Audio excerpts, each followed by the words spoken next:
What if simply speaking out against the government could get you branded as a terrorist? Think about that for a second. NSPM 7, the new directive out of Washington, gives federal agencies sweeping power to define what counts as domestic terrorism. And the scariest part? Those definitions are so broad they could cover almost anyone who dares to dissent. Here's how it works. Under NSPM 7, the FBI, DOJ, DHS, and even Treasury are told to hunt for organized political violence. That sounds reasonable at first. Nobody wants violence. But the memo doesn't just target criminal actions. It includes ideological indicators. That means your political views could be flagged, your donations investigated, your speech monitored.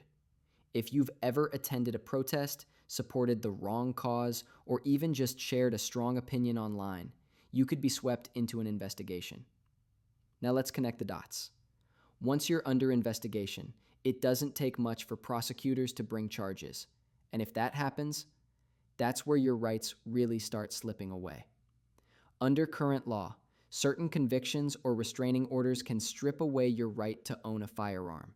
So no, NSPM 7 doesn't automatically ban your guns, but it sets up the pathway.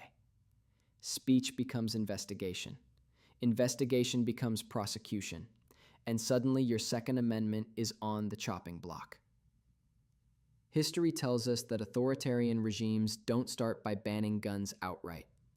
They start by labeling their enemies as dangerous, by silencing their voices, by criminalizing their speech. Once people are painted as threats to the nation, it becomes a lot easier to take away their weapons. NSPM 7 isn't just a First Amendment problem. It could become a Second Amendment problem too. Free speech and gun rights rise and fall together. If they can label dissent as terrorism, then none of our rights are safe. So ask yourself, are we willing to trade liberty for security? Or do we stand up now, before it's too late?